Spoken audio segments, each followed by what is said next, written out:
저는 결혼한 지 딱 1년이 지난 30대 초반의 여자입니다. 얼마 전에 저희 집에서 실제 있었던 일을 사연으로 보내고자 합니다. 제가 남편에게 프로포즈를 받게 된 건 2년 전이었고 큰 고민 없이 결혼을 결심하게 되었어요. 남편은 꽤나 안정적인 공기업을 다니고 있었고 저와는 친한 친구의 소개로 처음 만나게 되었습니다. 저는 대학 졸업 후 사회복지사 일을 2년 가까이 하다가 일이 제가 생각했던 것과는 완전 다르고 시간이 지나도 도무지 적성에 안 맞아서 그만두었어요. 그 이후 모아놨던 돈과 퇴직금으로 저희 집 근처에 작은 카페를 하나 하고 있었어요. 남편을 처음 만났을 때 본인의 직업에 대한 프라이드가 굉장했습니다. 제가 사회복지사 일을 그만두었다고 이야기를 하자 너무 아쉬워했어요. 요즘같이 불안한 시대에 자기 사업보다는 안정된 직장만큼 좋은 게 없다면서. 아무튼 첫 인상은 좀 별로였지만 몇 번 더 만나보고 나니 능력도 있고 매사에 자신감 넘치는 그 모습이 좋게 느껴지더라고요. 그래서 이 사람과 진지하게 만나게 되었고 연애기간 1년 6개월 만에 프로포즈를 받았어요. 우리는 결혼 준비를 하게 되면서 자연스럽게 양가 부모님들도 만나게 되었고 서로의 집을 많이 오가게 되었습니다. 저희 시댁은 깔끔한 신축 아파트였어요. 몇 년 전에 시부모님이 청약에 당첨되었고 살던 집을 처분하고 대출도 잔뜩 받아 이사를 오셨다고 했어요. 남편이나 시부모들은 이 아파트가 자기들이 분양받고 난 뒤에 얼마가 올랐느니 같은 이야기를 자주 하며 시댁 집안에 대한 자랑이 대단했습니다. 반면에 제 친정부모님이 사시는 집은 지은 지 10년도 넘은 빌라였어요.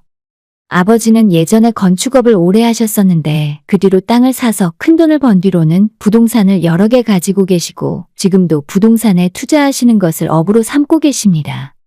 그래서 제 부모님은 이사도 자주 다니시고 살고 있는 집에 크게 연연하는 타입이 아니세요.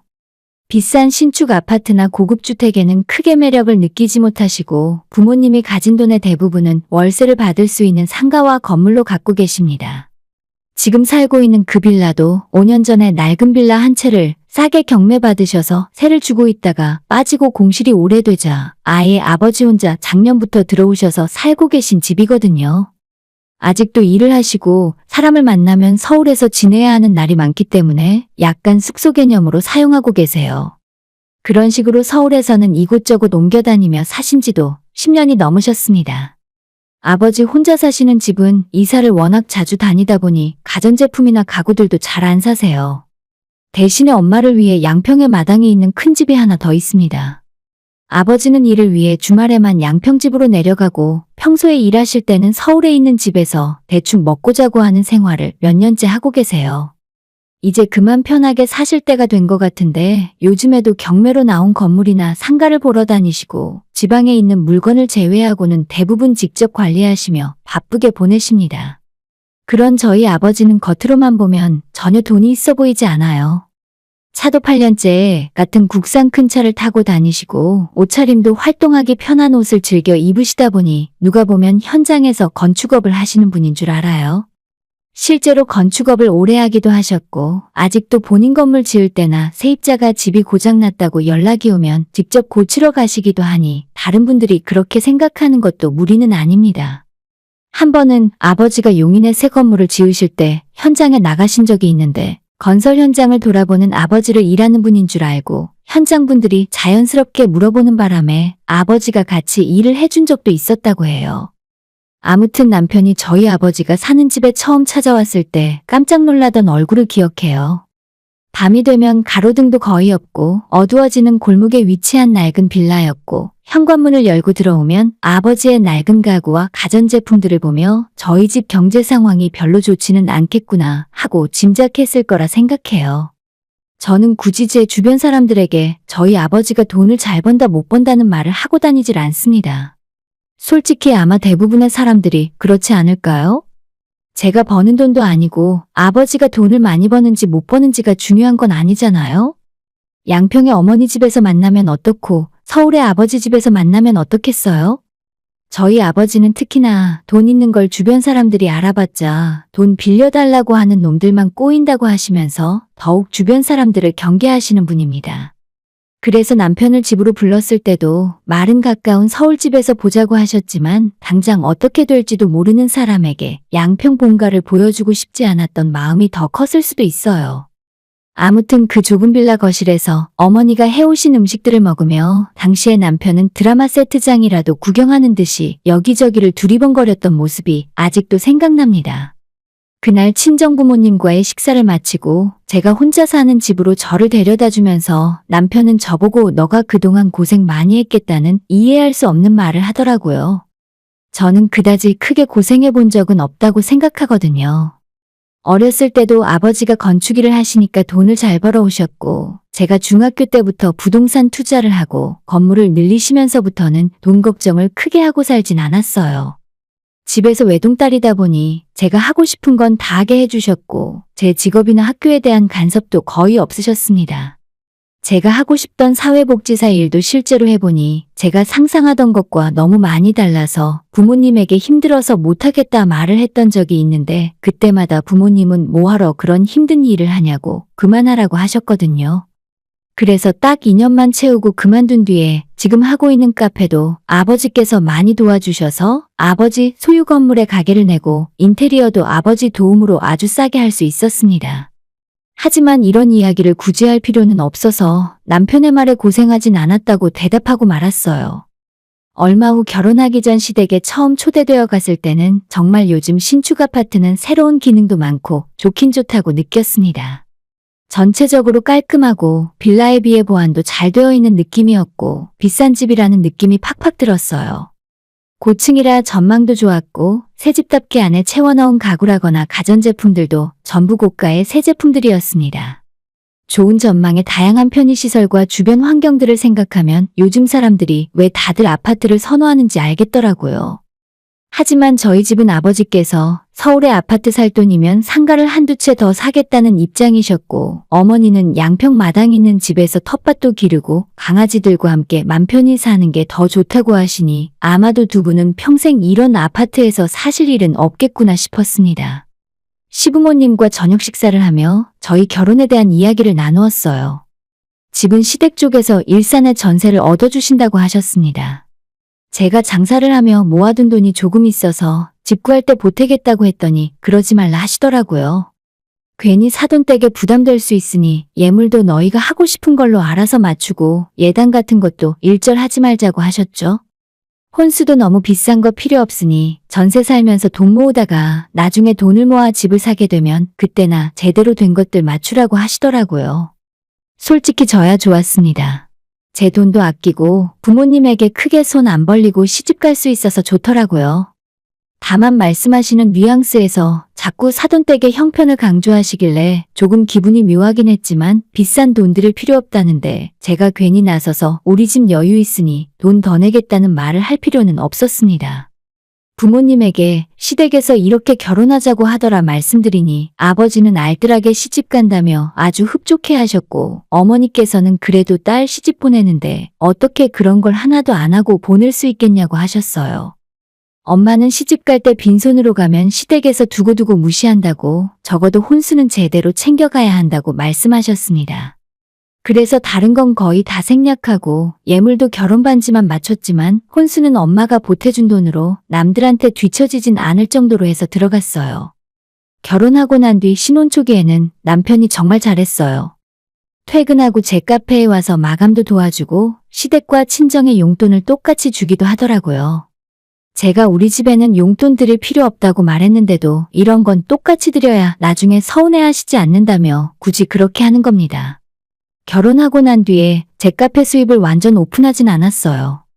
남편은 직장인이니 월급이 얼마나 들어오는지 알 수 있었지만 남편은 제 카페 매출이 대략 얼마쯤 나오는구나 정도로 제 수입을 예상하고 있었습니다. 어느 날 남편이 제 카페의 정확한 수익을 물어보길래 한 달에 매출 얼마 정도 되니까 재료값과 공과금 빼면 얼마 정도 남는다고 대충 이야기를 했던 적이 있어요. 그랬더니 남편은 수익 계산은 그렇게 하는 게 아니라며 월세도 빼야 하고 알바를 쓰면 인건비도 빼야 한다며 뺄 거 다 빼고 남은 게 진짜 수익이라는 말을 하더라고요. 그런데 저는 월세가 나가는 게 없고 어차피 저 혼자 하는 매장이라 진짜로 재료값이랑 전기세, 세금 빼고 나면 제 순수익이나 마찬가지인데 이것도 그냥 이야기하지 않았습니다. 남편은 자기가 대충 계산해 보더니 버는 것에 비해 남는 게 별로 없는 것 같다며 그냥 예전에 하던 거 다시 하는 게 어떻겠냐고 하더라고요.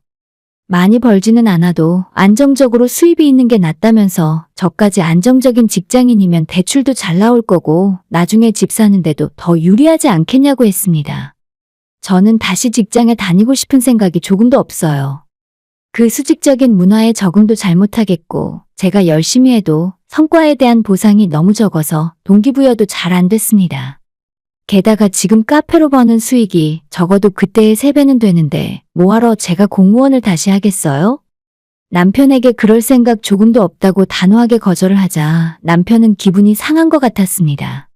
언제까지 이렇게 쳇바퀴 도는 삶을 살 거냐며 빨리 집을 사고 가난을 벗어나야 한다면서 저를 붙들고 일장연설을 했습니다. 저는 남편에게 제가 가난하다고 생각해 본 적이 없다고 지금도 충분히 잘 먹고 잘 살고 있다고 생각한다 말했고 남편은 답답해하며 집도 한 채 없으면 가난한 거라고 우리가 집을 살 때까지는 함께 노력해야 한다고 했습니다. 남편의 말도 일리가 있지만 제 생각은 집은 조금 늦게 구입해도 괜찮고 무엇보다 지금 수입이 적지 않아서 다시 예전에 그 일을 할 생각이 전혀 없으니 앞으로 이 이야기는 하지 말자고 남편에게 말했어요. 제 대답을 들은 남편은 알겠다고 하며 방으로 들어가 버렸습니다. 그때가 저희 부부가 처음으로 말다툼을 한 것이었어요. 그 뒤로 남편의 태도가 약간 변한 것이 느껴졌어요. 저를 경제에 대해 완전 아무것도 모르고 돈 관리도 못하는 사람 취급을 하더라고요. 결혼한 뒤에 저희 부부가 공동으로 100만 원씩 한 달에 모으는 통장이 있었는데 어느 날 그 통장을 제게 상의도 없이 적립식 펀드로 전환을 했습니다. 저는 남편에게 재테크도 좋고 다 좋은데 왜 이런 걸 나에게 말도 없이 혼자 진행하냐고 따져 물었고 남편은 앞으로 큰돈 벌고 잘 살고 싶으면 그냥 자기 말만 들으면 된대요. 계획 없이 살다가 늙어서 제대로 된 집도 없이 살고 싶지 않다며 돈 문제에 대해서는 완전히 자기에게 맡겨두라고 말했습니다. 그때부터 제게 생활비 용도로 쓰라고 주었던 카드 사용 내역까지 검사하기 시작했습니다. 본인 기준에 맞지 않는 곳에 돈을 썼다고 생각하면 그 내용이 뭔지, 왜 이런 곳에 돈을 쓰는지를 제게 따져 물었고 저는 일일이 대답하기 싫어서 결국엔 생활비 카드를 쓰지 않고 제 돈을 주로 사용했어요. 살면서 한 번도 부모님이 돈 때문에 싸우는 것을 본 적이 없어서 저는 이런 일에는 어떻게 해야 하는지 전혀 모르겠더라고요. 그저 잘 살고 싶고 행복하게 스트레스 없이 살고 싶은데 그런 저한테 자꾸만 아끼고 더 열심히 살자며 압박하는 남편이 부담스럽게 느껴졌습니다. 그러던 어느 날 저희 집에 시부모님이 놀러 오셨어요. 신혼 초기에 집 구경하러 오신 뒤로 처음 오신 거라서 저는 나름 긴장하고 준비를 많이 했습니다. 마트에서 좋은 한우 등심도 사고 제 요리 실력이 부족하다고 생각해서 근처 횟집에서 방어도 회를 떠서 준비해 두었어요. 시부모님은 다행히 아주 만족스럽게 식사를 하시고 남편이 준비한 와인까지 마시며 좋은 시간을 보냈습니다. 남편은 방에 자리를 깔고 시부모님에게 술도 한잔 하셨으니 집에서 주무시고 가라 했는데 시부모님은 괜찮다며 대리운전 불러서 가면 된다고 하시며 저희 집인 일산에서 서울까지 대리를 불러 돌아가셨어요. 갑작스러운 방문이었지만 저도 잘 대처했고 시부모님도 기분 좋게 먹고 놀다가 가셨다고 생각해요. 그리고 얼마 후에 친정아버지께서 오후에 고양시에 물건 볼 일이 있어 오셨다고 하길래 아버지가 보고 싶어서 저녁 드시러 우리 집에 오시라고 말씀드렸어요. 남편에게 아버지가 오늘 저녁에 집에 오실 거니까 퇴근길에 고기 좀 사와 달라 하고 저도 카페 문을 좀 일찍 닫고 집으로 향했습니다. 집에 도착했더니 남편과 아버지는 벌써 둘이 소주를 한잔하고 있었어요. 별다른 안주도 없이 과자와 육포를 먹으며 남자 둘이서 소주를 마시고 있길래 빨리 저녁을 준비해야겠다 싶어서 남편에게 고기 사온 거 어디에 있냐고 물었죠. 고기? 아, 맞다. 그거 김치 냉장고에 넣어놨어. 얼른 불판을 준비해서 찌개도 하나 올리고 고기 구워 먹을 준비를 했습니다. 상을 다 차린 뒤 마지막에 고기를 꺼내려고 김치 냉장고를 열었는데 한우는커녕 소고기도 아니라 대충 썰어놓은 삼겹살 한 근이 전부였습니다. 아파트 앞 식자재마트 딱지가 붙은 비닐팩에 들어있는 삼겹살 한 근을 보니까 갑자기 기분이 확 나빠졌어요. 내가 시부모님 왔을 때 어떻게 대접했는데 우리 아빠한테 이럴 수가 있나 싶더라고요. 여기서 화를 내면 안 될 것 같아 최대한 내색하지 않으려고 상을 준비해서 아빠와 즐겁게 삼겹살을 구워 먹으며 저녁을 먹었습니다.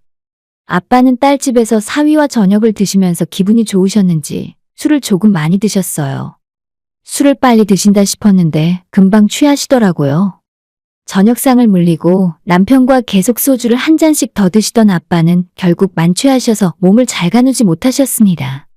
저는 남편에게 이제 술 그만 마시고 아버지 잠자리 준비 좀 해달라고 했더니 남편은 대뜸 안 그래도 오늘 주무시고 가실 것 같아서 이 근처에 방 예약해놨어. 내가 택시 타고 모셔다 드리고 올게. 라고 하는 겁니다. 저는 순간 우리 집 놔두고 왜 방을 잡았나 싶었는데 아무리 생각해봐도 장인어른을 집에서 재우기 싫다는 소리로밖엔 들리지 않더라고요. 삼겹살 때문에 저녁 시간 내내 화가 나는 것을 참고 있었는데 그 이야기를 듣자마자 남편에게 감정을 숨길 수가 없었어요. 너희 부모님 왔을 때는 자고 가라면서 방에 이불까지 깔았잖아. 근데 왜 우리 아빠는 집에서 자면 안 돼? 그리고 시부모님 왔을 때 내가 한우에 방어회까지 준비했는데 너는 고작 마트에서 사온 삼겹살이 전부니? 라고 숨도 쉬지 않고 따져 물었고 남편은 당황하며 그런 게 아니라 장인어른이 불편해하실까봐 그랬다 하더라고요. 소고기도 와인도 우리 아빠는 그런 거 잘 안 드실 것 같고 삼겹살 좋아하실 것 같아서 그걸 준비했다는데 괜히 오해하지 말라네요. 저는 남편에게 우리 아빠도 소고기 먹을 줄 알고 방어회 정도는 먹을 줄 안다고 소리를 질러버리고는 평소 아빠가 행색이 초라해서 무시하는 거냐고 화를 냈습니다. 남편은 그런 게 아니라며 장인어른이 좋아하실 것 같아서 삼겹살에 소주를 준비했다고 말을 하는데 아무리 생각해봐도 저와 우리 집을 무시하는 기분이 들었어요. 남편에게 너와 살기 싫다고 결혼 생활을 다시 생각해보자고 말하고는 술 취해 있는 아버지를 부축해서 일으키고 제 차로 양평집으로 와버렸습니다. 남편에게서 계속 전화와 문자가 왔지만 답장을 하지 않았어요. 엄마는 제게 자초지종을 들으시고는 너네 아빠가 맨날 저러고 다니니까 어디 가서 남들한테 무시당하는 일이 한두 번이 아니라고 제발 옷 좀 깔끔하게 입고 차도 새로 사라고 아무리 말해도 안 듣는다며 답답해 하셨습니다. 그래도 그렇지 겉모습으로 사람 판단하면 안 되는 거라고 이건 사위가 잘못한 거라고 이번 기회에 버릇을 고쳐놔야 한다고 말씀하셨어요. 갑자기 집을 나온 거라 갈아입을 옷이며 화장품이며 아무것도 없었기에 결국 다음날 아침에 다시 집으로 들어왔어요. 남편은 출근도 안 하고 기다리고 있다가 저를 보자마자 자기는 그런 뜻으로 행동한 게 아니었는데 제가 괜히 오버하는 거라 하더군요. 너 왜 자꾸 사람 이상하게 만들어? 솔직히 평소 장인어른은 삼겹살에 소주를 더 좋아하시잖아. 괜히 안 먹던 소고기 갑자기 먹으면 탈나는 법이야. 그 말 듣고 저는 피가 거꾸로 솟는 기분이더라고요. 전날 밤에 너무 화부터 냈나 싶은 생각에 남편과 잘 풀어야겠다는 마음을 먹고 있었는데 저런 식으로 무시하는 소리를 하니까 또다시 열이 차올랐습니다. 우리 아빠도 한우 잘 드셔.